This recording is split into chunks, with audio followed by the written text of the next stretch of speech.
सिमेज industrial visit 2023। सिमेज का जयपुर शहर के लिए एक इंडस्ट्रियल विजिट प्लान किया गया। ये एक 6 दिवसीय इंडस्ट्रियल विजिट था जिसमें 30 छात्रों का दल शामिल था और इस दल का नेतृत्व कर रहे थे सिमेज ग्रुप ऑफ इंस्टीट्यूशंस के director professor Neeraj Agarwal, centre head Mrs Megha Agarwal और dean professor Neeraj Poddar. Journey की शुरुआत 8 फरवरी से शुरू हुई। सारे लोग राजेंद्र नगर स्टेशन में शाम 4:30 बजे मिले और जियारत एक्सप्रेस से जर्नी की शुरुआत हुई। बैठे बैठे क्या करे, करना है कुछ काम, शुरू करे अंताक्षरी लेके प्रभु का नाम। जाओगे जो तुम, लौट जाएंगे हम। इसी दौरान पूरे इवेंट की प्लानिंग भी की गई कि हमारी योजनाएं कैसी रहेगी ताकि समय बर्बाद न हो, क्योंकि वक्त कम था और हमें बहुत सारे मिशंस में अपने ऑब्जेक्टिव अकम्प्लिश करने थे। शाम 7:30 बजे ट्रेन में डिनर का प्रोग्राम हुआ और डिनर के बाद सभी लोगों की टोली फिर मिली और लोगों ने अंतराक्षरी, दम शराद और इस तरह के मनोरंजक गेम को आपस में खेल के आनंद लिया और इसके बाद रात में सभी लोग सोने चले गए। ट्रेन में ही जगह सीमित थी, लेकिन छात्रों के बीच मैनेजमेंट गेम्स कराए गए। चाइनीज विस्पर का गेम कराया गया जिसमें छात्र एक दूसरे को मैसेज देते गए और अंत में मैसेज को डिकोड किया गया और इस एक्टिविटी के माध्यम से छात्रों को बहुत सारी जानकारी प्रदान की गई। लगभग 1:30 बजे ट्रेन जयपुर पहुंच चुकी थी और पहुंचते ही सभी लोगों ने अपने अपने लगेज को संभाला और वहां पर एक ग्रुप फोटोग्राफ का मौका निकाला और उसके बाद लगभग 1:45 बजे के आसपास सभी लोग अपने निर्धारित डेस्टिनेशन पे पहुंच चुके थे, जो था जयपुर का जय निवास होटल।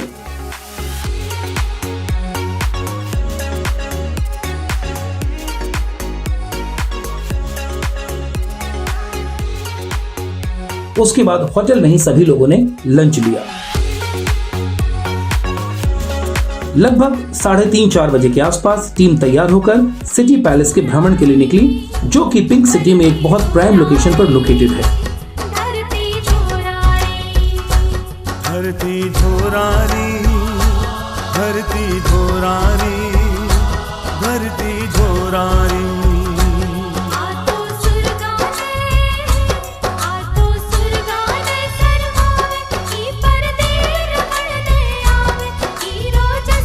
दल के सभी सदस्यों ने गोविंद मंदिर में गोविंद जी के दर्शन किए और उनका आशीर्वाद प्राप्त किया। उसके बाद सिमेज का दल वहां से आगे निकला और पहुंचा हवा महल में, जयपुर की प्रसिद्ध इमारत हवा महल।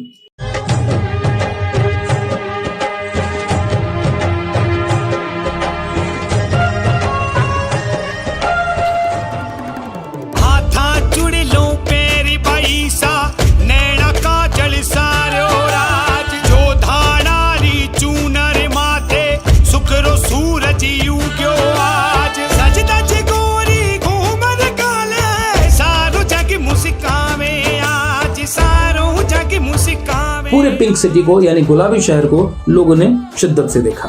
रात में 8 बजे सभी लोग चाट जंक्शन पहुंचे, जो वहां का एक फेमस फूड प्लेस है। वहां पर सभी लोगों ने डिनर किया और उसके बाद रात में 9:30 बजे सभी लोग अपने होटल वापस पहुंच गए। तीसरे दिन यानी 10 फरवरी को सुबह सभी लोग 8 बजे तक ब्रेकफास्ट करके रेडी हो चुके थे। आज का दिन था बहुत इंपॉर्टेंट, क्योंकि आज हमें जाना था बालाजी फाउंड्री में। बालाजी फाउंड्री जयपुर की एक बहुत इंपॉर्टेंट इंडस्ट्री में से एक है और इंडस्ट्रियल एरिया में लोकेटेड है।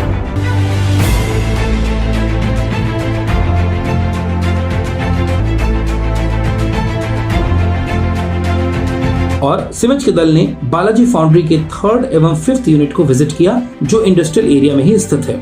साथ ही साथ इन्होंने इस इंडस्ट्री की तमाम चीजों की जानकारी ली और साथ ही साथ डायरेक्टर आशीष कनोडिया ने इस इंडस्ट्री के बारे में, कार्यशैली के बारे में लोगों को जानकारी दी। इस दौरान सभी लोगों ने सभी सुरक्षात्मक मेजर का ध्यान रखा था और सभी लोग safety jacket, helmet, safety shoes इत्यादि पहन करके रेडी थे। पूरे फैक्ट्री को विजिट करने के बाद समूह के डायरेक्टर मिस्टर आशीष कनोडिया ने छात्रों को प्रोसेस के बारे में एक्सप्लेन किया, जिसमें उन्होंने manufacturing, production, different elements, chemicals, machines और उसकी लैब टेस्टिंग और तमाम विधियों के बारे में छात्रों को डिटेल से बताया। छात्रों ने भी उनसे अपने सवाल पूछकर अपनी जिज्ञासाओं को शांत किया। इसके पश्चात बालाजी फाउंड्री के चेयरमैन महोदय ने छात्रों से मुलाकात की। उन्होंने छात्रों को अपने लाइफ लेसन्स के बारे में बताया। उन्होंने बताया कि किस प्रकार उन्होंने जर्नी एक छोटे से मिल से शुरू की थी और किस प्रकार वो बढ़ते बढ़ते आज एक बहुत बड़ी विरासत बन चुकी है। बालाजी फाउंड्री एक इम्पोर्टेंट फाउंड्री है और ये देश के डिफेंस सेक्टर को, माइनिंग को, थर्मल पावर को और सीमेंट इंडस्ट्री वगैरह को बहुत सारे प्रोडक्ट सप्लाई करती है। और इसके बाद सभी छात्रों के दल ने तय किया कि वे खाटू श्याम मंदिर का विजिट जरूर करेंगे, जो वहाँ से लगभग 70-80 किलोमीटर की दूरी पर था। और इसके बाद सभी लोग भक्ति भाव से खाटू श्याम टेम्पल की तरफ प्रस्थान किए और वहाँ पर लोगों ने श्री खाटू श्याम महाराज के दर्शन किए।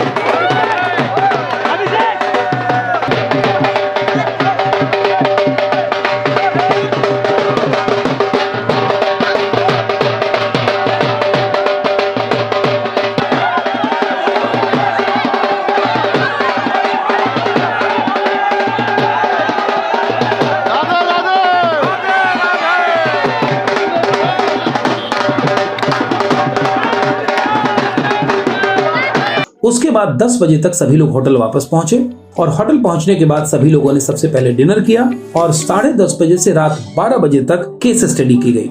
इस केस स्टडी में सीमेंट समूह के डायरेक्टर प्रोफेसर नीरज अग्रवाल ने छात्रों से विभिन्न प्रकार की जानकारियां प्राप्त की एवं उनके साथ इंपॉर्टेंट इन्फॉर्मेशन शेयर किए। किस प्रकार से इंडस्ट्री सेटअप हुई, क्या लेसन हमें लेने चाहिए, किस तरह के चैलेंजेस का मुकाबला इन्होंने किया, किस तरह की इनोवेटिव पद्धति इन्होंने इस्तेमाल की और किस तरह से ये चैलेंजेस में सस्टेन कर पाए, आगे बढ़ पाए, किस तरह से इनकी फ्यूचर प्लानिंग है, इन तमाम चीजों का डिस्कशन किया गया। इसके बाद चौथे दिन की शुरुआत जयपुर में होती है। मॉर्निंग में 8 बजे सभी लोगों ने ब्रेकफास्ट किया और उसके बाद सभी लोग तैयार हो गए कैंसर केयर सेंटर जाने के लिए, जो बालाजी फाउंड्री ट्रस्ट के द्वारा संचालित की जाती है। यहाँ कैंसर से पीड़ित मरीजों की मदद की जाती है।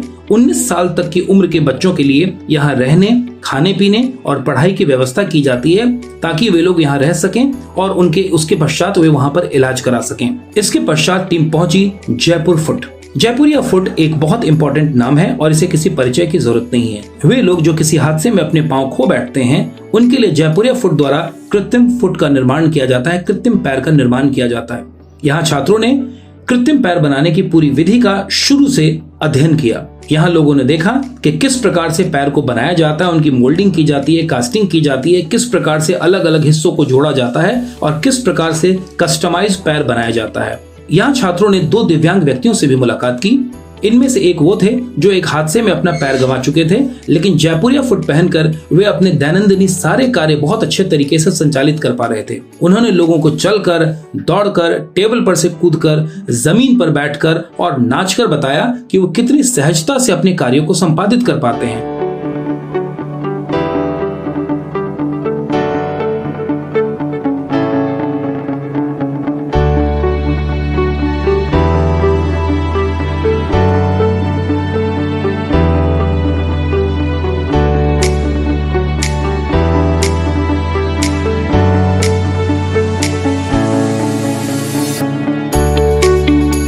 यहीं पर एक दूसरे दिव्यांग व्यक्ति से भी मुलाकात हुई जिनके दोनों पैर नहीं थे और एक हाथ भी नहीं था, और ये जयपुरिया पैर और हाथ की मदद से अपने सभी कार्यों को संचालित कर पा रहे थे। और न केवल संचालित कर पा रहे थे बल्कि वे जयपुरिया फुट सेंटर पर कार्यरत भी थे और आम व्यक्तियों की तरह अपने सारे कार्यों को संपादित कर पा रहे थे। इसके पश्चात अगली इंडस्ट्री थी मनु यंत्रालय। मनु यंत्रालय बेयरिंग बनाने का कार्य करती है और यहाँ पर छात्रों ने इसके प्रोडक्शन को, प्रोसेस को, अलग अलग तरह के साइज की बेयरिंग को और किस तरह से ये लोग कार्यों को संपादित कर पाते हैं, इन तमाम चीजों को काफी गहनता से छात्रों ने सीखने और समझने की कोशिश की। इंडस्ट्री किस प्रकार से कार्य करती है, किस प्रकार से रॉ मटेरियल्स को एक अच्छे प्रोडक्ट में कन्वर्ट कर दिया जाता है, पैकिंग से लेकर के मार्केटिंग तक, इन तमाम चीजों को लोगों ने देखा।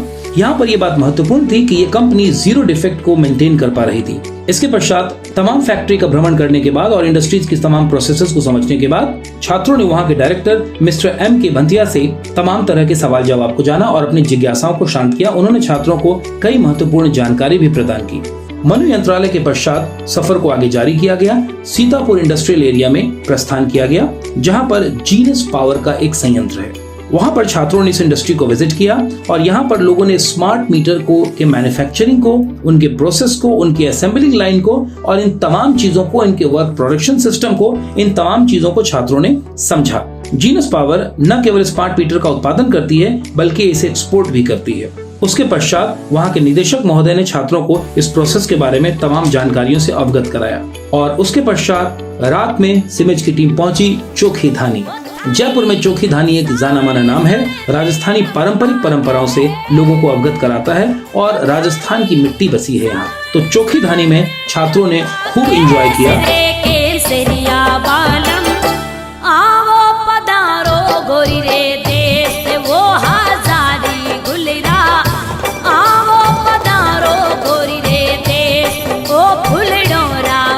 और वहाँ पर छात्रों ने मैजिक शो देखे, सर्कस देखे, राजस्थानी डांस देखा, राजस्थानी कल्चर से भी परिचित हुए।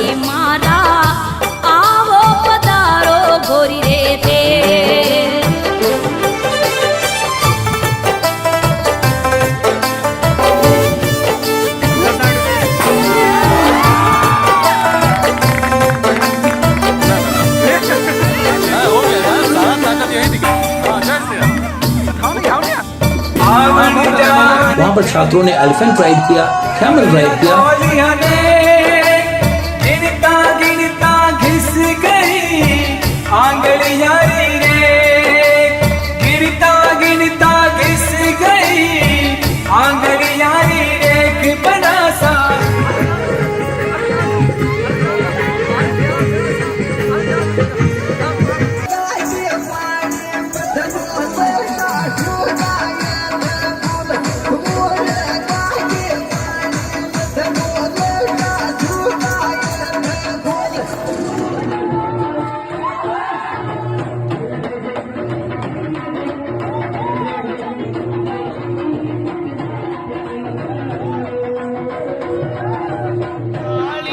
कर लाई रे खींचड़ो ऊपर घी की बाट की, जी मो मारा श्याम धनी जी, मावे बेटी जाट की जी, मावे बेटी जाट की।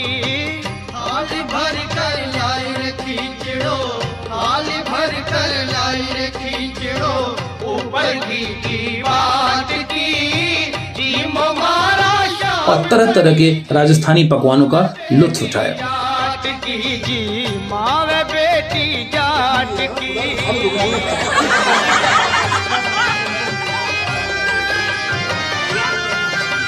यहाँ घी मांग रही है लगता है।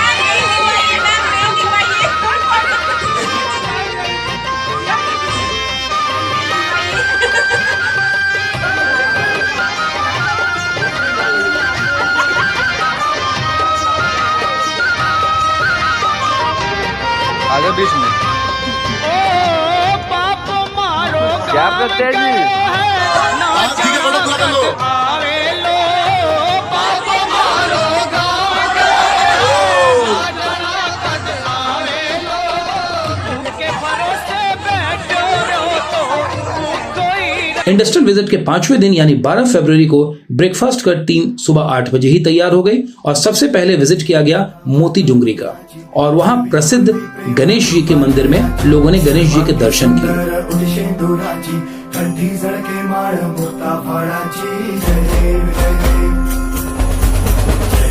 उसके पश्चात नजदीक में ही स्थित बिरला मंदिर में छात्रों ने लक्ष्मी नारायण देवी के दर्शन किए।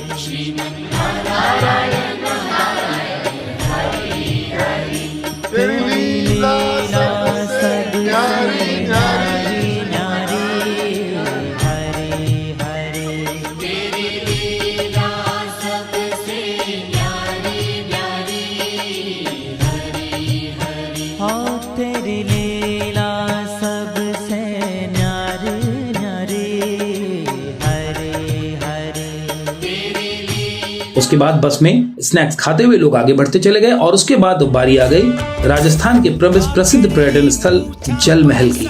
छात्रों ने जल महल को भी विजिट किया।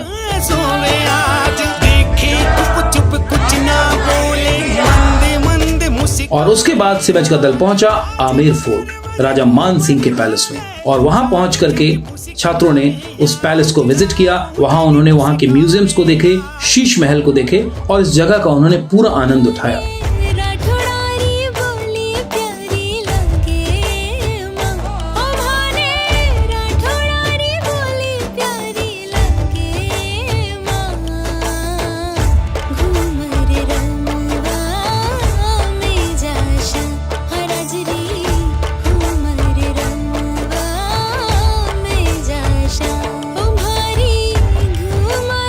आमिर फोर्ट के बाद हमारी जर्नी पहुंची जयगढ़ फोर्ट।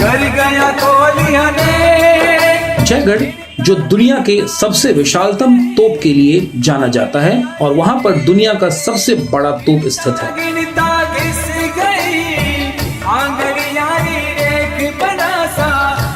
जयगढ़ फोर्ट का छात्रों ने नजारा लिया, वहां फोटोग्राफी की।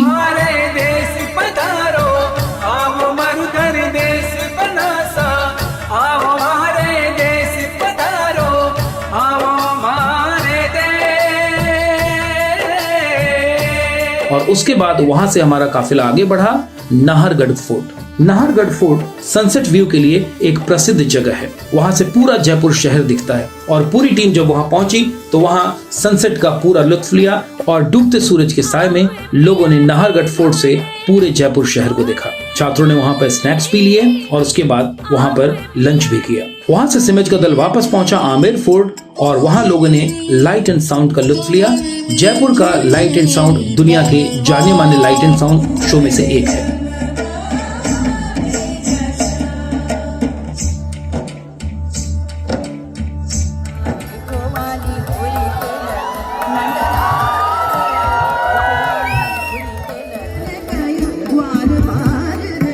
अकबर के दौर में धर्म और तहजीब का बहुत बड़ा संगम हुआ। अकबर सांगानेर से जाते हुए राजा भारमल के पोते मानसिंह को साथ ले गए।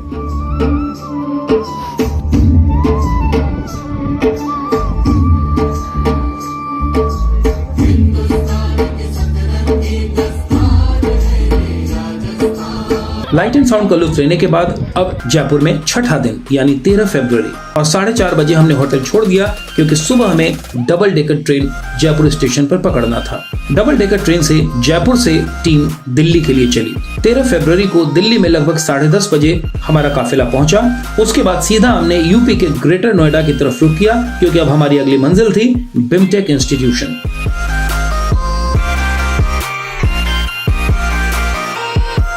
वहां पर हमारे दल का स्वागत करने के लिए मौजूद थे बिमटेक के श्री मनोज पांडे,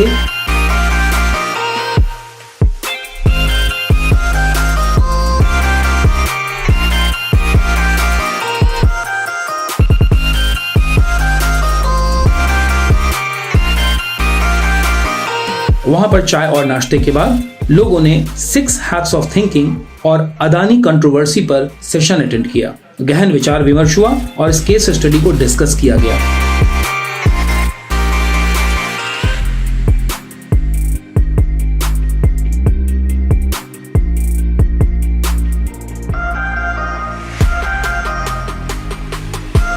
उसके बाद विमटेक में छात्रों ने लंच किया और उसके बाद विमटेक प्रांगण में छात्रों ने कुछ फोटोग्राफी की।